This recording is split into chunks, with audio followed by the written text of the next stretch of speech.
Isa po mapagpalang panonood sa inyo mga kaibigan at mga kapatid. Kinagagala ko po na patuloy po namin kayong nakakasama dito po sa ating pinag-aaralan na may temang God's Mission, My Mission. Nawa po ay patuloy kayong nabibless, nakikinabang sa mga praktikal, mga simple na mga pag-aaral, na mga leksyon na amin pong isinishare sa inyo. At nawa po ito'y nakakatulong upang nang sa ganon, kayo ay magkaroon, o tayong lahat ay magkaroon ng kaalaman mula sa salita ng ating Panginoong Diyos. At lalong higit, mas lalong lumalim ang ating pagkakilala sa Kanya upang mas lalo po tayong makapagtiwala sa Kanya sa panahon ng mga problema, mga pagsubok, at sa anumang mga panawagan na nais niya pong gawin sa atin, lalo na kung tayo'y tinatawag niya na makilahok sa Kanyang gawain. Napag-usapan po natin nung nakaraan yung kwento ng Good Samaritan. We even talk about yung setting kung saan merong expert of the law na tinatanong ang ating Panginoon Jesucristo. At ang ending nito, nalaman natin yung method ni Jesus, that He was always pointing people to the Word of God. He was always taking all the opportunities to lead people back to God. Napag-usapan din natin yung message, na kung saan the message is all about love. Mahal tayo na ating Panginoong Diyos, and we are to love Him with everything that we have. And at the same time, when we have experienced this love, it leads us to also love the people around us. And then the mandate of Jesus is not only that we should know, but we need to apply this, we need to do this. Kailangan po nating maisabuhay, magawa po natin na tumulong tayo at magmahal tayo sa mga tao sa ating kapaligiran. At sa pag-uusapan po natin ngayon, mas lalo pa nating palalawakin, mas lalo pa nating pagagandahin yung mga leksyon na pinag-usapan natin noong nakaraan at kung paanong ito ay nakakonekta sa pag-aaralan natin ngayon sapagkat at pag-uusapan po natin ay may pamagat na Mission to the Needy. Samahan niyo po ako sa ating gagawing pag-aaral na ito.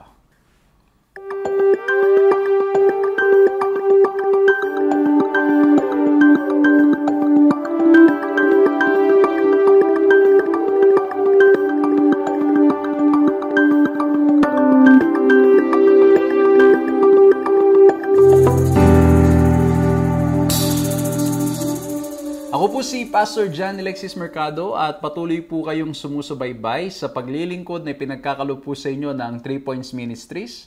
Patuloy rin naman pong nasusubaybayan tayo sa Hope Channel Philippines. Pinupuri po namin ang ating mahal na Diyos sapagkat patuloy po nating naipapahayag ang salita ng ating Panginoong Diyos sa pamamagitan po ng mga digital platforms. Kaya naman, kung ito pong unang pagkakataon na nakakasama namin kayo, mag-like po kayo, mag-subscribe kayo, hit nyo notification bell, i-follow nyo po ang aming page upang nang sa ganon, kayo po ay ma-notify sa lahat ng mga pag-aaral na aming inihahatid sa inyo. Ano po, sapagkat hindi lamang po ito yung pag-aaral na ating ginagawa, may iba pa tayong mga pag-aaral na hopefully ay makatulong at maging dahilan para mapalapit po tayong lalo sa ating Panginoong Diyos. At gusto ko rin po kunin ang pagkakataon na ito to invite you to share. Aside from the liking and then following, pwede nyo rin pong i-share ang video natin ito para nang sa ganun makinabang hindi lamang kayo, kundi maging yung mga kaibigan ninyo, mga mahal nyo sa buhay, yung mga tao sa inyong kapaligiran, o kahit sino pa man dyan sa social media na kaibigan ninyo, i-post nyo sa timeline ninyo, o i-share nyo sa page nila, i-share nyo yung link sa kanila sa message, para nang sa ganun po ay marinig nila itong maganda at practical na pag-aaral na ating gagawin.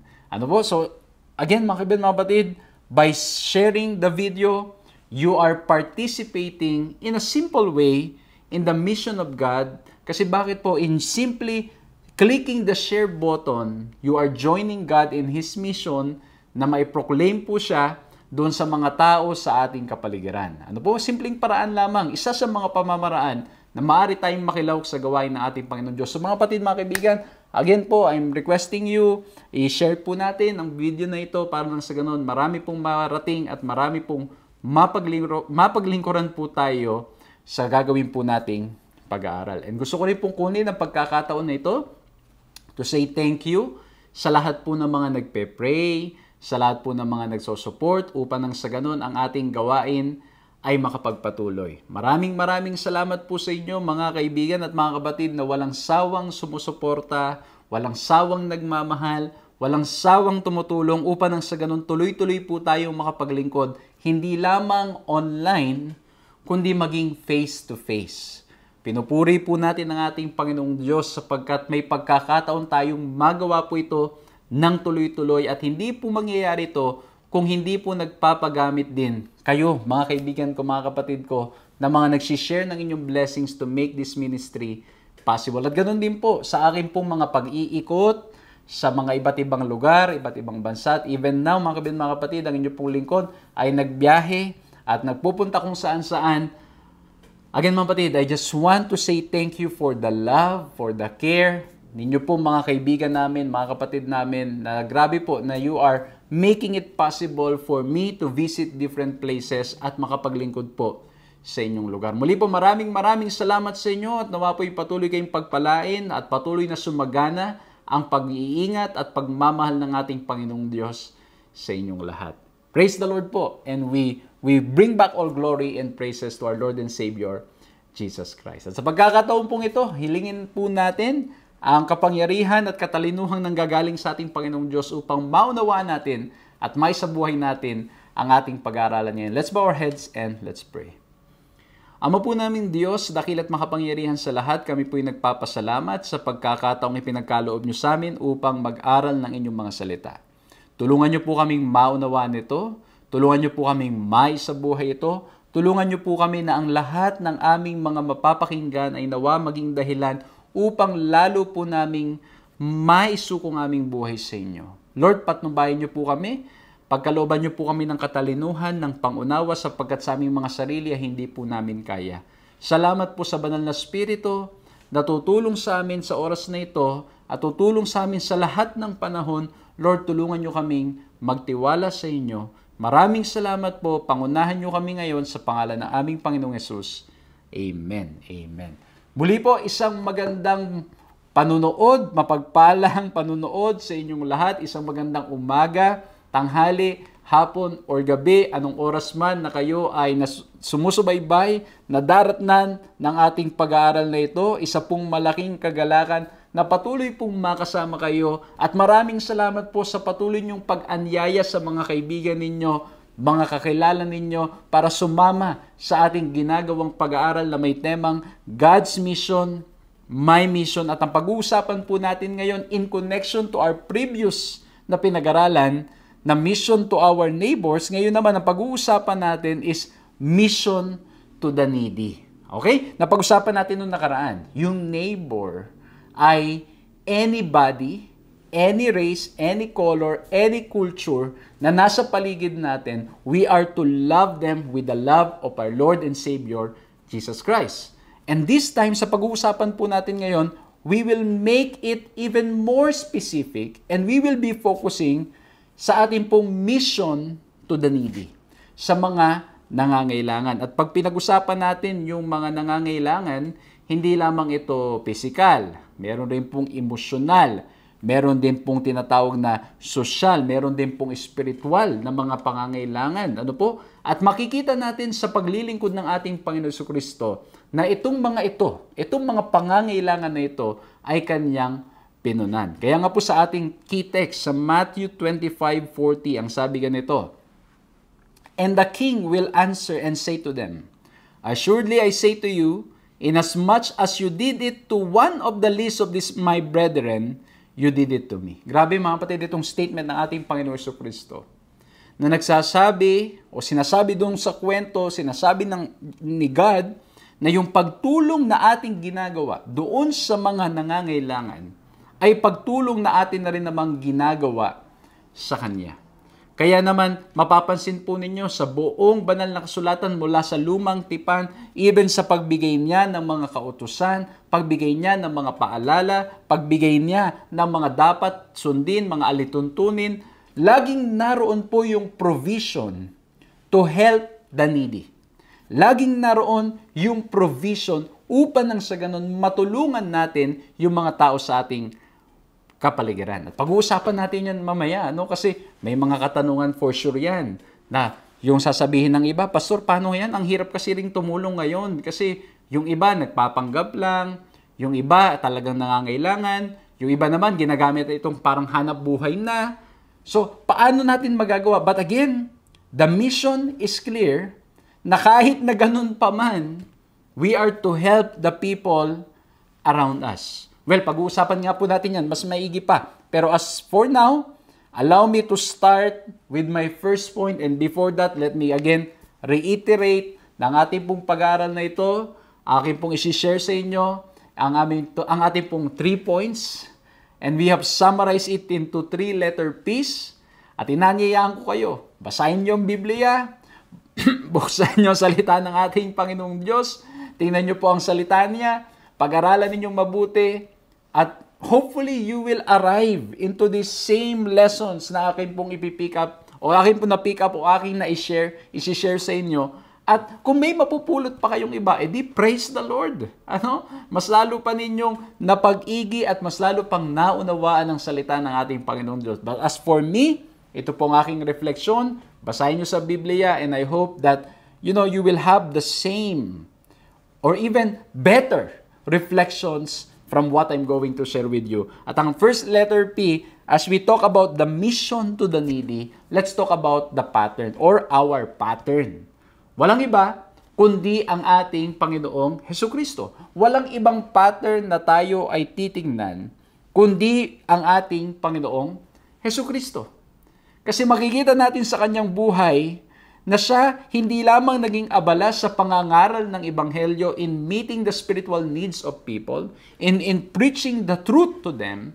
He was really concerned about the needs of people.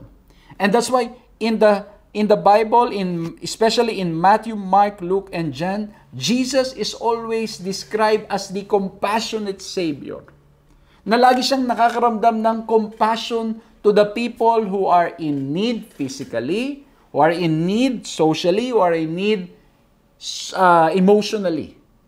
Ano po? So, laging ginagawa ng ating Panginoon Jesucristo. And so, that's why He is our pattern. At maraming text na pwede tayong basahin.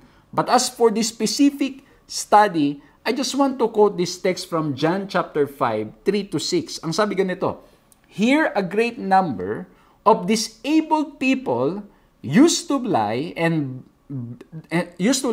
the blind, the lame, and the paralyzed. One who had been an invalid for 38 years. Grabe, may sakit ng 38 years. When Jesus saw him lying there and learned that he had been in this condition for a long time, he asked him, 'Do you want to get well?'" Okay? Itong kwentong ito, mga kapatid, ay yung doon sa Pool of Bethesda, na kung saan they believe na pag yung tubig ay nagsimulang malaw, you need to be there so that you will experience healing. And so this guy, for 38 years, he's been wanting to come there because he wants to experience healing. And when Jesus saw him, ang sabi ng ating Panginoon Jesucristo, "Gusto mo bang gumaling?" At alam nyo, mga kaibigan, mga kapatid, yung kagalingang ipinagkakalob ng ating Panginoong Diyos is not just, of course, physically, but also spiritually. Pero dito, mga kaibigan, mga kapatid, makikita natin na ang paglilingkod ng ating Panginoon Jesucristo is not limited to the spiritual needs. He was also meeting the physical needs of people. And that's why si Ellen White may sinabi sa Ministry of Healing, as we go out to serve the people around us, as we go out, the needy, ang sabi po ay ganito sa Ministry of Healing, page 143. "Christ's method alone will give true success in reaching the people. The Savior mingled with men as one who desired their good. He showed His sympathy for them, ministered to their needs, won their confidence, and He bade them, 'Follow me.'" Ayan, ano? So, yan po, mga kaibigan, mga kapatid, ang ginawang technique, ang ginawang method ng ating Panginoong Diyos, ng ating Panginoon Jesucristo, in reaching out the people around us o around Him. Ang grabe, no? Kung isa-isayin natin, ang sabi doon, eto daw pong, well, bago natin isa-isayin, ang sabi pa doon, yung description, it is His method alone that will give true success in reaching the people. Naalala ko nung ako ay nagsisimula pa lamang sa pananampalataya. Ang iniisip ko noon, Tama naman. Mahalaga talaga ang salita ng Diyos ipangaral. Tama talaga yon. Ano po, hindi natin inaalis yan. Pero ang nangyari mga kaibigan, mga kapatid, hindi ko na minute yung needs ng people. Hindi ko na binigyan ng pansin. Diretso ng Bible. Kaya nangyari mga tao, they are not very open to receive the Word of God. Dapat pala tayong matuto sa pattern na ibinigay ng ating Panginoon Kristo. At ang sabi doon, He mingled with them. And so He mingled with the helpless. He spent time getting to know them. Inuunawa ng ating Panginoong Diyos ano ang talagang kanilang lubos na pangangailangan. And just by the question of Jesus to that man who has been sick for 38 years, do you want to get well? Of course, it's like very common, very, yung hayag na hayag, kitang-kita, na talagang gustong gumaling ng tao. Imagine, ilang taon na siya naghihintay. Tatanungin pa natin Panginoon Kristo, but that question was designed to help the person identify what he really needs. And even the question, di ba? Do you want to be made whole? Gusto mo bang mabuong muli? Grabe mga kaibigan, mga kapatid, napakaganda niyan, Yung question ng ating Panginoong Kristo na, do you want to get well? Or in other translation, do you want to be made whole? Kumbaga, kung susundan natin yung translation na do you want to be made whole, gusto mo bang mabuo ulit? At pag pinag-usapan natin yung getting well and being made whole, it's not just one part of your body or one aspect of your life, which is yung, let's say, physical. Kasi maraming mga kapatid, palagay ko po sa mga sumusubaybay sa atin ngayon, marami sa inyo, healthy physically. Wala kayong sakit, wala kayong nararamdaman sa katawan nyo, hindi pa nasakit ang tuhod ninyo, ang balakang ninyo, ang ulo ninyo, wala kayong nararamdaman ganyan. Pero emotionally, you're hurting. O, di ba? May ganyan. Meron namang tao na emotionally happy, pero yung katawan naman niya, nakakaramdam siya ng mga sakit-sakit sa katawan. Ano po? Iba-iba mga kapatid. And so, with the question, do you want to get well? Do you want to be made whole? Kumbaga, the Lord is asking. He's mingling with people. Pinapakita niya that what He wants is the good of all these people around Him. And so, in the same way, as Jesus mingled with the people, we need to spend time with the people around us. Kailangan pala nag-i-spend time tayo, dinadalaw natin, pinupuntahan natin, at alam po ninyo mga kapatid, that's why, even if we are very active sa online ministry, we are also balancing it by being active sa face-to-face na mga paglilingkod natin. Kasi bakit mga kapatid? Pag nasa online lang, you don't really see so much the need. Iba yung napanood mo sa nakikita mo ng aktual. Naalala ko isang pastor, nakasama po namin sa Southern Asia Pacific Division, kinikwento niya, ilang beses na daw niyang napanood sa YouTube o sa social media, yung mga bata na ang kinakain ay kumakain ng putik, ng cookies na gawa sa putik. Ang tawag ay mud cookies.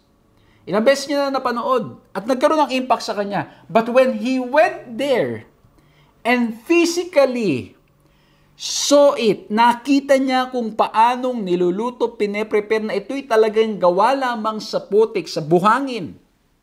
Sabi niya, hindi daw niya alam kung anong gagawin niya at yung lubos na kalungkutan ay kanyang nadama. At ang ginawa niya mga kaibigan, mga kapatid, ipinamigay niya na lahat ng gamit niya na para lang makatulong doon sa mga tao sa kapaligiran. And that's why mga kapatid, yes, we are promoting digital evangelism, digital ministry, digital missionary, which is good. We want to reach people where they are. Because they are now in their cell phones, they are now in their digital platforms. But nothing beats personal touch. And that's why sa program po namin that we have for our missionaries, digital missionaries, we want them to be very active in reaching out, going out, pupunta sila sa iba't ibang mga churches, tutulong, may mga care group, para nang sa ganun, makita actual, we spend time with people. We see their needs, we understand what they're going through. Ano po? Kailangan ito mga kaibigan, mga kapatid. Iba yung impact na you see it in your own personal eyes. And you feel people, how heavy it is for them. Kasi alam nyo naman, pag pinapalabas na sa television, people could be smiling, na masaya sila, na kinakain nila yung mga ganung bagay. But deep inside, sila'y dumaraan sa mahirap na sitwasyon. And so we need to mingle with them. Ano pa? We need to show sympathy. Ito medyo challenging. Kasi bakit? May mga tao na sometimes they will use your kindness at ang mangyari, they will abuse nila yung kindness natin when we start showing sympathy. Alam nilang tumutulong. Naalala ko nung ako'y pastor sa Maynila. Merong isa nangangailangan, lumapit, tinulungan namin. Sa sumunod na Sabado, 5 na sila. Hanggang sa dumating ang panahon, 30 na sila na lumalapit at laging gano'n na ang nangyayari. But again, mga kapatid, kahit na gano'n pa man, in our own simple way, we need to find ways how we can help them. And of course, ang pagtulong, hindi necessarily ibig sabihin ay kailangan lamang laging magbigay ng pera. Minsan, we need to teach them. We need to teach them how to maintain good hygiene, we need to teach them paano sila mabubuhay, na makakasurvive sa kanilang buhay ng hindi lamang umaasa. So we need to show sympathy without expecting anything in return. Ano pa? Yung third is, according to Ellen White, na ginawa na ating Panginoon Kristo, who is our pattern, He ministered to their needs. Okay? Hindi pwedeng puro words lang. Yan yung challenge pag minsan, mga kapatid. Kaya tingnan nyo yung nangyari doon sa kwento natin nung nakaraan. Sabi nung expert of the law, love the Lord your God with all your heart, with all your soul, with all your mind, with all your strength, and love your neighbor as yourself. Ang sabi ng ating Panginoon, you are correct! You answered correctly. Ang galing mo, ang husay mo, galing mo talaga, memorize mo, alam mo. Tapos biglang sabi niya, do this and you will live. Kasi posibleng alam natin sa salita, pero hindi natin ginagawa. And again, mga kapatid, this applies not just to you, but also to me and to every one of us. Na madalas alam natin, dapat tayong tumulong sa kapwa, pero hindi natin ginagawa. Kailangan nating kumilos sa mga tao sa paligid natin, sa mga strangers na nasa paligid natin. We need to pray for the Holy Spirit to use us mightily so we can minister to the needs of people. Ang ganda, Hindi sinabing wants, kundi needs. Ano yung pangangailangan? And how do we know the needs? Babalik tayo sa umpisa. We mingle with them. O di ba pag lagi ka nandoon, nakakausap mo, kahit bilang pastor, pag ikaw ay nakaspend time na nakakausap mo na yung mga miyembro, nadadalaw mo, and that's why, mga kapatid, I'm very grateful for the opportunity given to me by Adventist World Radio, lalo na po sa mga kapatid na nag-i-invite kung saan-saan para tayo makapag-preach. Pero humingi po ako ng pasensya, mga kapatid, kung may mga pagkakataon na you've been inviting me and yung schedule po natin ay puno, at minsan naman po ay may schedule na tayo, kaya lang po ang nangyayari ay bigla tayong may utos na matatanggap mula po sa higher office natin sa EW or General Conference. And so we need to cancel those schedules. So I want to publicly say sorry for that, mga kapatid, mga kaibigan, kung nangyayari po yung mga ganyang pagkakataon. But I'm very grateful na nakakaikot po tayo, nakikita natin yung sitwasyon, nakikita natin yung pangangailangan. And so that's why we are able to improve yung mga lectures at iba't iba pa, para nang sa ganon maging relevant at maging sakto sa pangangailangan ng bawat iglesia yung ating mga proyekto, yung ating mga training na ginagawa. So, ganun din sa bawat komunidad. Dadalawin natin, titingnan natin. Hindi tayo papasok doon na may dala na tayo kagad na, ayaw mo yun, yung hindi mo pa alam yung sitwasyon, may dala ka na kagad na pantuli, wala naman palang tutuliin doon. Yung mga ganun ba? O kaya naman may dala kang gamot na para sa bata, yun pa lang, lahat ng mga may sakit, puro matatanda. And so, you need to know the need. And so you mingle with them and then you minister to their needs. Once you know their needs, you minister to them, you provide it by the grace of God. Pray for the Holy Spirit to use us powerfully in reaching to these people. Ano pa? Ang sabi dito, pagkatapos na nambigay na natin yung pangangailangan, na-meet na natin yung needs, the fourth step is to win their confidence. Okay? Kasi bakit po? Once that you have given their need, ipinaramdam mong mahal mo sila, they will trust you. Tandaan nyo, mga kapatid, I always believe this quote na lagi ko pong binabanggit sa mga lectures ko as I travel, pag ito po yung topic, people don't care how much you know until they know how much you care. And so once you have shown your love and your care for people, they will be willing to listen to us. Okay? Mas lalo sila magiging open, receptive in listening sa salita ng ating Panginoong Diyos. Okay? Kaya nga po, ang ating Panginoon Kristo, He would heal them physically, He would heal them emotionally, He will cast out demons, at then, after that, He would point them back to the Word of God. Kaya po yung pinag-usapan din natin, kaya nga sabi ko po sa inyo, connected with our lesson last week. Ano po nangyari? Jesus is using every opportunity to point them back to the Word of God. To point them back to God.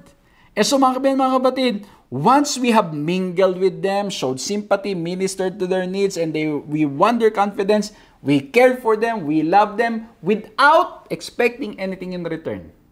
We love them, we care for them because it's the right thing to do. At pagkatapos, mga kapatid, when we have won their confidence, we are ready to share the Word of God. They will be, alam nyo, darating pa ngayong panahon, sila na magtatanong, ginagawa mo yan? Anong meron? I want to know.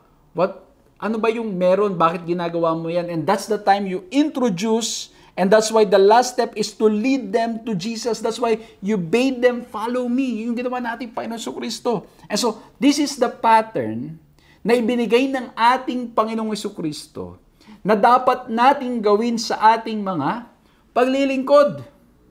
Kaya nga po, we always promote yung tinatawag na you contextualize.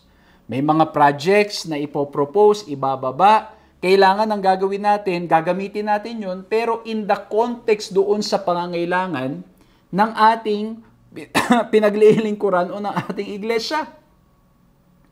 Hindi pwedeng, alam mo yun, yung meron ka nalang dala na hindi naman yun yung pangangailangan nila. They will not listen to us. And so, again, mga kapatid, we have our pattern. We have our Lord and Savior Jesus Christ who gave us this example. And the best thing that I want to share with you is you can read this in the Word of God. Amen? Pwede niyong balikan ang salita ng ating Panginoong Diyos. Basahin po ninyo. Basahin niyo yung salita niya. Basahin niyo itong Biblia. Spend time, mga kapatid ko, mga kaibigan ko, reading the Word of God. And when we read the Word of God, we will realize na all throughout, especially in Mark, the whole Bible, especially when we look at the life of Jesus Christ from Matthew, Mark, Luke, and John, makikita natin ng malinaw doon kung saan ang ating Panginoon Kristo has been very active in ministering to the needy. So number 1, we have pattern. Walang ibang pattern kundi ang ating Panginoong Kristo. Hindi ang pattern ay si pastor, si elder, or kahit sino paman. Yes, they can set an example, but nothing beats the example, the pattern of Christ. Amen? Kaya ang susundin nating pattern, walang iba kundi ang ating Panginoong Kristo. And of course, mga kapatid, as we follow the pattern, our lives are changed. As we look at the pattern, our lives will be changed. And we will be able to follow the footsteps of our Lord and Savior, Jesus Christ. Ano po? Kaya, lagi tayong tumingin sa Panginoon Kristo. Kaya, mangyayari yan if we spend time with Him. We reflect, we read the Scripture, we meditate, we listen to songs that will remind us of who He is. And as we grow in our knowledge of Him, we will realize that He is very active in ministering to the needy. So, number 2, okay, we look at the pattern. Number 2, let's look at the people. Well, we are talking about, again, mission to the needy. And who are these people?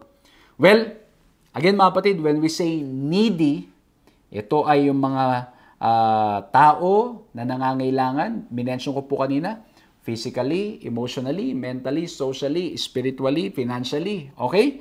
At ang nangyari po, and sometimes those who are needy can also be those people who are hurting.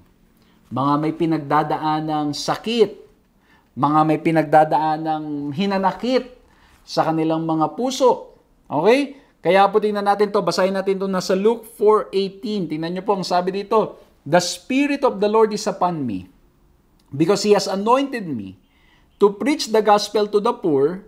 He has sent me to heal the brokenhearted, to proclaim liberty to the captives and recovery of sight to the blind, and to set at liberty those who are oppressed. Ayan, ano? Grabe, ang ating Panginoon Kristo talaga is our pattern, ano? Sabi niya po, mga kaibigan, mga kapatid, yung mga broken-hearted, yan, yung mga need, yan, hurting.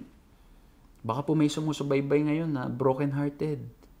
Baka meron po dito, iniwan ng boyfriend, iniwan ng girlfriend, o kaya naman nag-aaway na mag-asawa, and you feel so down, you feel so hurt, you don't want to continue living your life anymore. Kaibigan, kapatid, Jesus loves you. Itong paglilikod po natin online, I just want to remind you, the Lord cares for you. The Lord loves you. And He wants you to be safe. Gusto po ng ating Panginoong Diyos na kayo, tayong lahat, ay makakilala sa Kanya upang matagpuan natin ang pag-asa tangi lamang sa Kanya. Amen? Okay po? So, may mga broken-hearted, yung mga nangangailangan physically, yung mga nakakulong. Kaya nga po yung pangangaral sa kulungan ay isa yan talaga sa ministeryo na ating patuloy na ginagawa. Ginagawa natin ito upang nang sa ganon, yung mga tao ay magkaroon ng pag-asa. And alam nyo, mga kaibigan, there was even a research. If you will be able to bring 3 books inside the prison, ano yung mga yon? And almost 90%, more than 90% answered that they will be bringing the Bible. At maging dito po sa Pilipinas, mga kapatid, isa sa mga pinapahintulutan na laging makapasok at makapaglingkod sa mga prison places ay walang iba kundi ang pangangaral ng salita ng Panginoong Diyos, sapagkat yung paniniwala na sa pamamagitan ng pag-aaral ng salita ng ating Panginoong Diyos, ang mga taong may mga pagsubok, may mga problema, mga nahihirapan, mga napahiwalay sa kanilang mahal sa buhay, mga taong nalulun sa masamang mga bisyo, mga droga at marami pang iba, ay may pagkakataon na mabago. But again, mga kapatid, mga kaibigan, the call is for us na nakikinig ngayon, nag-aaral ngayon, at maaring may mga ilan dyan na nag-i-scroll lang at ngayon biglaan na napapunta ka dito sa pangangaral na aming ginagawa. There's hope in the Lord. At para naman sa mga kapatiran, mga kaibigan na mga mananampalataya, mga kaibigan, kapatid, we are called to help the needy. Okay?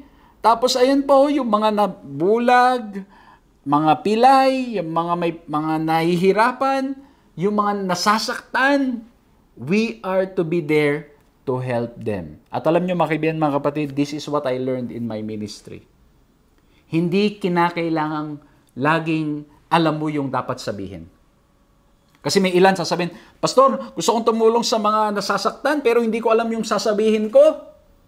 Kapatid, kaibigan, you just need to be willing to do missions to the needy.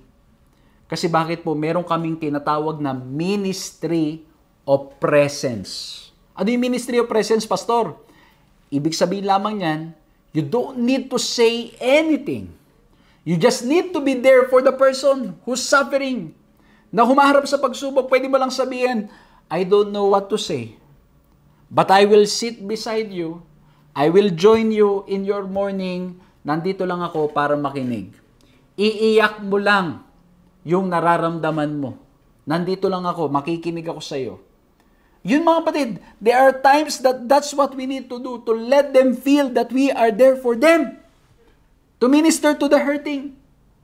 And so, these are the people whom the Lord is asking us to serve. Those who are needy, those who are hurting, those who are brokenhearted, those who are in prison, those who are blind, those who are oppressed. At maging yung mga taong hirap sa mga direksyon sa kanilang buhay at hindi alam ang gagawin, we are to help these people who are in need. At alam nyo, mga kaibigan, mga kapatid, the more we try to help, the more we engage in mission. Ito, mga kapatid, nangyari na ba sa inyo, mga kaibigan, na you feel so down, you feel so depressed, prostrated with your life, na parang pakiramdam ninyo, napaka-ano na ng buhay ninyo, napakamalas na ninyo, when you start ministering to the needy, you realize na you are far more blessed kumpara sa mga pinagdadaanan ng iba.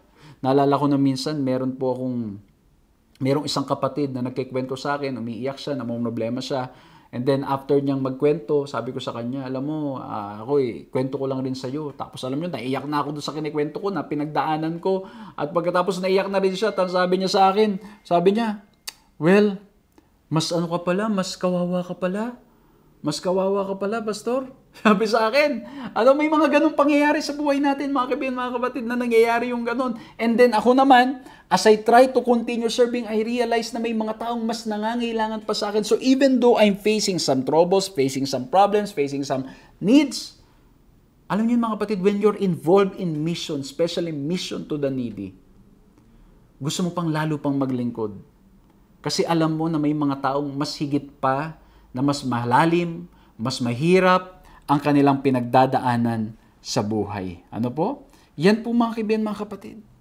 Yung kailangan natin. These are the people that we need to serve. Those who are hurting, those who are in need. Okay? Kaya po, alam nyo, social media, mga kaibigan, mga kapatid, lagi ko po yung itinuturo na may mga tao rin po sa social media na nangangailangan. Sila yung nangangailangan. May mga tao rin sa social media na mapapansin nyo yan, yung mga kaibigan ninyo, sometimes magpo-post yan ng mga sama nila ng loob because they are hurting. They will not do that just because of, alam mo yun, although sometimes yung intention could be to hurt, sometimes, posible, hindi ko sinasabing lahat, posible, na may mga ganun, ang intention ay makaganti, kaya pinopost. Pero at the end, as we try to look at what's inside the heart, the motive for doing things, yung mga pinopost online na nakakasakit ng tao, because these are hurting people. Hurting people, and that's why sometimes they end up hurting other people as well. And so, hopefully, in the digital world, we can also minister to those who are hurting. Alam niyo yun, mga kaibigan, mga kapatid, yung mga may ipopost, yung mga may kaibigan ninyo na magpo-post ng sama ng loob nila, sa halip na gatungan, ipanalangin natin. Alam niyo mga kapatid, that's one of the ways that you can be digital missionaries for the Lord. Alam mo yun, bago mo gamitin yung Facebook mo or kahit ano pa yan, ipag-pray mo, Lord, tulungan niyo po ako. Gamitin niyo po ako as a missionary today in the digital world. Tulungan niyo po akong makita yung mga may mga pangangailangan, may mga pinagdaraanan, at tulungan niyo po akong paglingkuran po sila. At pagkatapos habang nag-i-scroll up ka, nakita mo yung may pinagdadaanan, merong pinagdadaanan ng sakit, may pinagdadaanan na problema at naglalabas siya ng sama ng loob. Sa halip na ususuhin mo pa kung sino yun. Alam mo yun, minsan kasi, pag may nakita tayong ganyan, tatanungin pa natin, sino yan sis? Sino yan bro? Kilala ko yata yan O di lalo nang magagalit yung kausap mo, yung tao kaibigan mo, yung friend mo sa social media. Ang pinakamagandang magagawa, I saw your post, nakita ko yun na marahil may pinagdadaanan ka. If you want me to pray for you, I'm here for you. Pero bago mo pa sabihin kung ano man yung pinagdadaanan mo, ipinapanalangin na kita kaibigan ko. Di ba mga kapatid? Just imagine if our presence in the social media will be like that. Kung lahat kayo, mga kapatid, mga kapatid, kayo mga nanonood ng live ngayon, mga nanonood ng replay, nanonood nitong pag-aaral na ito. Kung ganun ang gagawin natin, just imagine yung ating magagawang paglilingkod sa social media sa mga taong nasasaktan at mga taong nahihirapan. And of course, mga kaibigan, if there's an opportunity to even extend the help face-to-face, mas maganda. Kung magagawa natin na madalaw pa sila at maipag-pray pa sila at maipagkaloob yung kanilang pangangailangan. And so mga kapatid, these are the people, yung mga refugees and immigrants. And imagine, even Jesus experienced this. Si Joseph and Mary, ang sabi dito sa Matthew 2:13-14, when they had gone, an angel of the Lord appeared to Joseph in a dream. Get up, he said, take the child and his mother and escape to Egypt. Stay there until I tell you, for Herod is going to search for the child to kill him. Verse 14, so he got up, took the child and his mother during the night and left for Egypt. So just imagine mga kapatid, yung mga pinagdadaanan ng mga refugees, ng mga immigrants, and sometimes they are dislocated, because of wars, because of what's happening in the world, because of earthquakes, because of fire. Just imagine the difficulties that they are facing in life. Ako mga kapatid, mga kaibigan, yung pupunta ka pa nga lang ng ibang bansa na wala kang kakilala, napakahirap. Alam mo yun, lalo na kung yung lengguwahe, hindi sila makapag-English, napakahirap. Hindi mo alam paano ka bibili, paano mo sasabihin, hindi mo alam kung paano mo gagawin yung mga bagay-bagay. And so that's why I'm always very grateful for members who's been there na nag-stretch ng kanilang helping hands to help at magtatanong, Pastor, is there anything na may tutulong namin? Alam mo yun, yung mga ganung bagay, napakalaking tulong. Just imagine those people who have been dislocated or napunta sa ibang lugar, relocated, should I say. Dislocated, parang buto na dislocate, Pero po yung mga kapatid, mga kaibigan, yung mga na-relocate, yung mga napunta sa kung saan, just imagine the adjustment, especially if it's in another language, is another culture. Just imagine how hard will it be. And so we need to help them, just like what happened to Jesus. Kaya sabi po dito, ganda nito, sabi ng lesson natin, how can we minister to immigrants and refugees?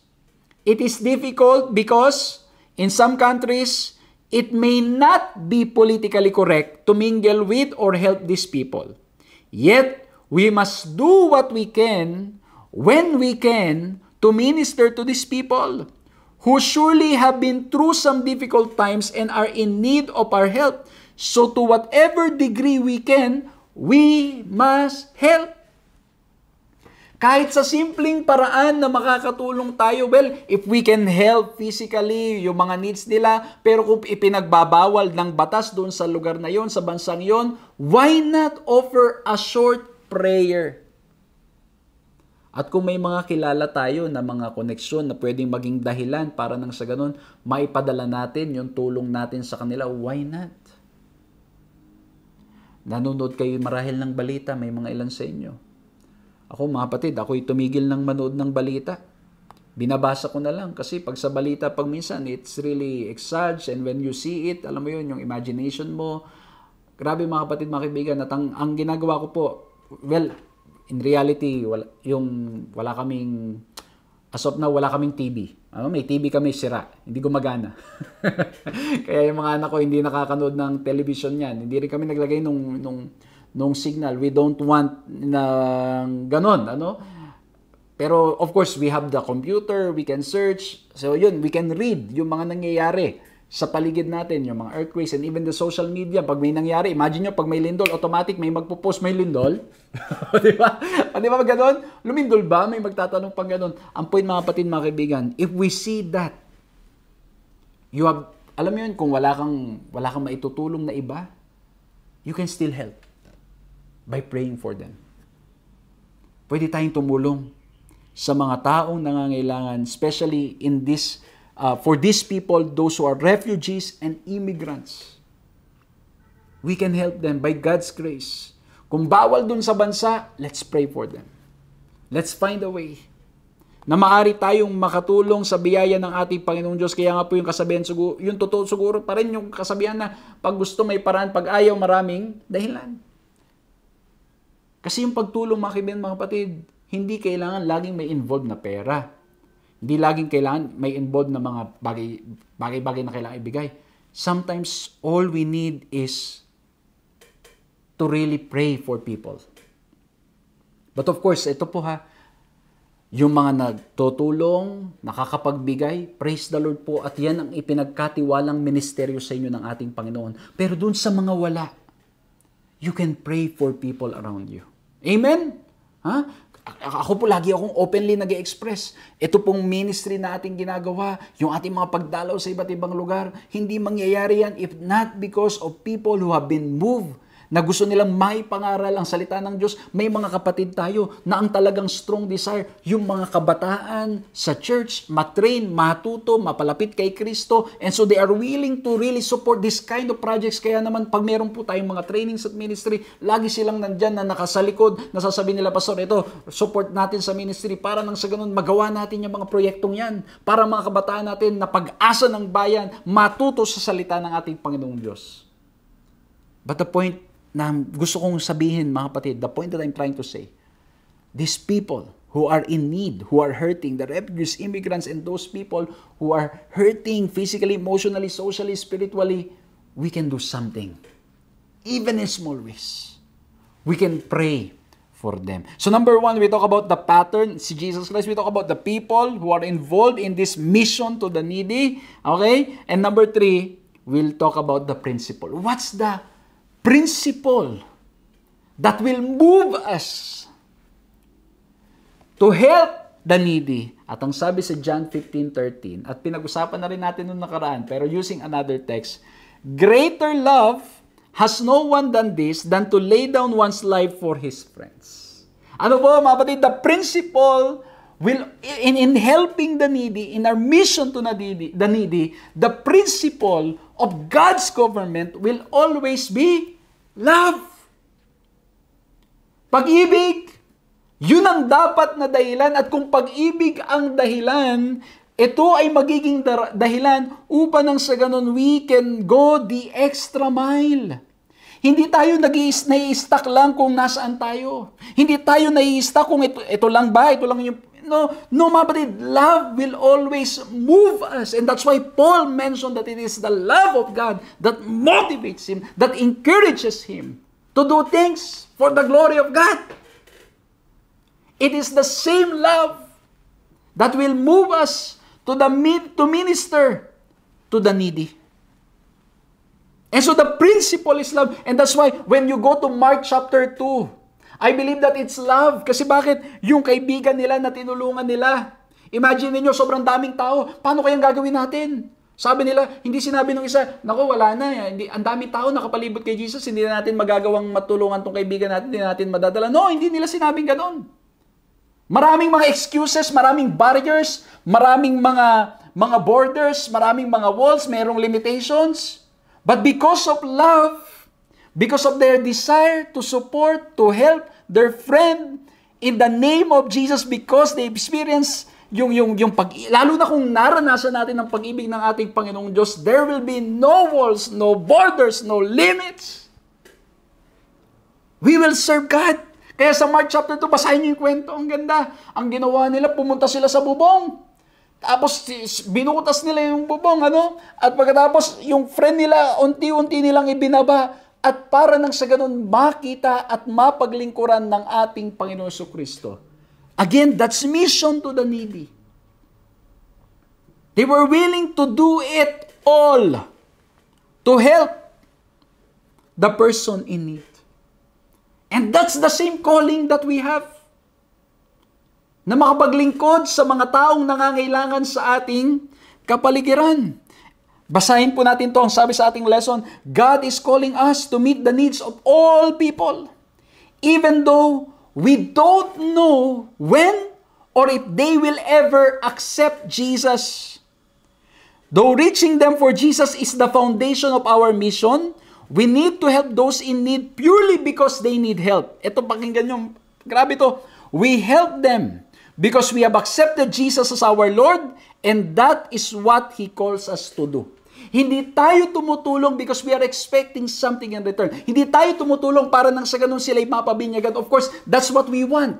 Gusto nating sila'y makaalam sa salita ng ating Panginoong Diyos, sila'y mabautisman. Pero even if their answer is no, we will still help them and guide them and provide their needs. Grabe mga kapatid, because it's love. Love ang dahilan. That's the principle of God's government. And if we are growing in a relationship with Jesus, kung naranasan natin ang pag-ibig ng ating Panginoon Jesucristo, yung pag-ibig na yun ang magiging dahilan para patuloy tayong maglingkod sa mga nangangailangan, sa mga tao sa ating kapaligiran. Amen? Sabi po ni Ellen White, sa pagtatapos, ang sabi, do not wait to be told your duty. Open your eyes and see who are around you. Make yourselves acquainted with the helpless, afflicted, and needy. Hide not yourselves from them and seek not to shut out their needs. Who gives the proofs mentioned in James? of possessing pure religion untainted with selfishness or corruption, who are anxious to do all in their power to aid in the great plan of salvation. Grabe mga kapatid. Huwag na daw po nating hintayin na masabihan pa tayong tumulong tayo. Buksan natin ang ating mga mata at tingnan natin sa ating paligid, at sa totoo lang, sa paligid natin maraming mga nangangailangan. Let's find ways, let's pray to the Lord. Let's pray to God, Lord, please impress me. Paano niyo po ako gagamitin na maging blessing sa mga nangangailangan? O mga minamahal ng mga kaibigan at mga kapatid, if we are growing in Christ, if we are growing in God's love, we will not just sit down. We will find ways, even in simple ways, upang makatulong sa mga tao sa ating kapaligiran. Nawa po'y na-bless kayo. At ang 3 points po natin, we talk about the pattern. Walang ibang ating Panginoon Jesucristo. And we talk about the Christ method alone. We talk about the people, those who are in need. As we talk about the mission to the needy, we talk about those who are hurting, the refugees, the immigrants, and those who are in need emotionally, spiritually, physically, socially, financially. And then we talk about the last letter P, which is principle. And it should always be love. Nawa pong puso natin, ang buhay natin, mapuno ng pag-ibig ng ating Panginoong Diyos, na maging motivation natin, maging dahilan para patuloy tayong maglingkod sa mga tao sa ating kapaligiran, lalo na sa mga nangangailangan. Let's bow our heads. Let's pray. Maraming salamat po, mahal na Diyos, sa aming napag-aralan ngayon. Salamat po sa mga paalala. Salamat po, Panginoon, at muli kaming napaalalahanan na dapat kaming patuloy na lumago sa pagkakilala sa inyo, lumago sa aming relasyon sa inyo. O mahal na Diyos, humihingi po kami ng kapatawaran sa lahat ng aming nagawang pagkakasala at pagkakamali, at maging sa aming mga pagkukulang. Maging sa mga panahon na kami po ay naging bulag o sinara namin ang aming mga mata sa mga pangangailangan ng mga tao sa aming paligid. O mahal na Diyos, tulungan niyo po kami maging wise, na magawa po naming matulungan ang mga taong tunay na nangangailangan. O mahal na Diyos, pagkalooban niyo po kami ng discernment. Pagkalooban niyo po kami ng kakayanan. I-bless niyo kami, Lord, para maging blessing kami sa inyong gawain, sa mga tao sa paligid namin, sa mga nangangailangan, sa iglesia, sa aming pamilya, at marami pang iba. Mahal na Diyos, maraming salamat po. Dahil kayo po'y laging nariyan, reaching out to us sa mga panahon ng aming mga pangangailangan, pagkukulang at pagkakasala. Nandyan po kayo na nagmamahal, nagpapatawad, at Diyos na laging nagnanais na kami maisukong aming buhay sa inyo. Maraming salamat po, mahal na Diyos. Pagpalain niyo po kaming lahat, at anumang problema, pagsubok namin pinagdadaanan, tulungan niyo po kaming magtiwala sa inyo lamang. Maraming salamat po sa pangalan ng aming Panginoong Hesus. Amen. Maraming salamat po sa inyong ginawang pagsama sa ating programang ito, at nawa po'y na-bless kayo, nawa po'y nakinabang kayo, at nawa po ang pag-ibig ng ating Panginoong Diyos ang patuloy na maghari sa ating mga buhay. Patuloy ko po kayong pinapasalamatan sa inyong patuloy na pag-support, pag-share ng inyong blessings upang ating ministry ay makapagpatuloy. And again, mga kapatid, thank you very much, and we hope to continue doing this. Yung ating pong online and even face-to-face visits sa iba't ibang churches, sa iba't ibang lugar, all for the glory of God. And again, thank you very much po for all your support. And again, mga kapatid, please share the video para marami pong makinabang sa pag-aaral na ito. Purihin ang ating Panginoong Diyos. Patuloy tayong magtiwala sa Kanya. Patuloy na lumago tayo sa Kanya. At patuloy ng pag-ibig po nawa niya ang maranasan natin araw-araw. Makita-kita po tayong muli sa ating mga susunod na pag-aaral. God bless you.